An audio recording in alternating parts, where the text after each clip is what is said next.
Dass Prinz William großer Fußballliebhaber ist, dürfte wohl mittlerweile bekannt sein.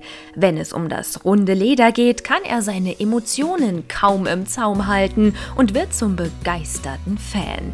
Sogar Sohn George durfte ihn schon ins Stadion zu einem Match begleiten. Deshalb verwundert es wenig, dass der Herzog von Cambridge bei seinem neuesten Videocall strahlt wie ein Honigkuchenpferd. Für die Initiative Heads Up trifft er sich zum digitalen Talk mit 4 Spielern des Erstligisten Arsenal London.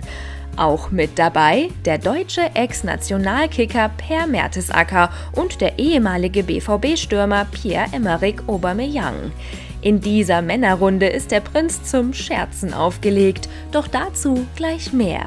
Uns fällt nämlich zuerst noch etwas ganz anderes auf: der Hintergrund. Denn William gibt uns mit seinem Call Einblicke in den Landsitz auf Anmer Hall. Hier in Norfolk sind die Cambridges gerade aufgrund der Corona-Krise in Isolation. Diese Ansicht kennen wir bereits, denn aus dem Raum mit der großen weißen Tür begrüßen uns die Royals seit Wochen zu ihren Videocalls. Jetzt kommt etwas Abwechslung ins Spiel. Bereits wenige Tage zuvor meldet sich Kate aus diesem Raum zu Wort. Wunderschöner Ausblick in den grünen Garten und zarte Beige-Töne.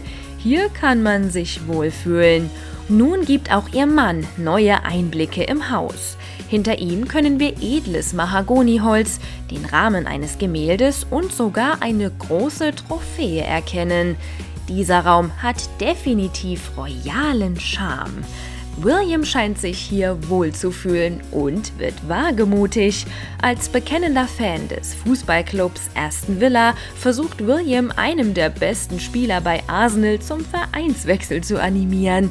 Gegenüber Aubameyang scherzt er: I just want to say to Pierre that obviously I hope you're at Aston Villa next year, Pierre, and we'll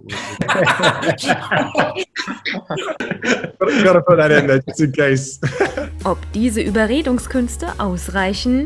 Die Lacher hat der Prinz damit aber definitiv auf seiner Seite.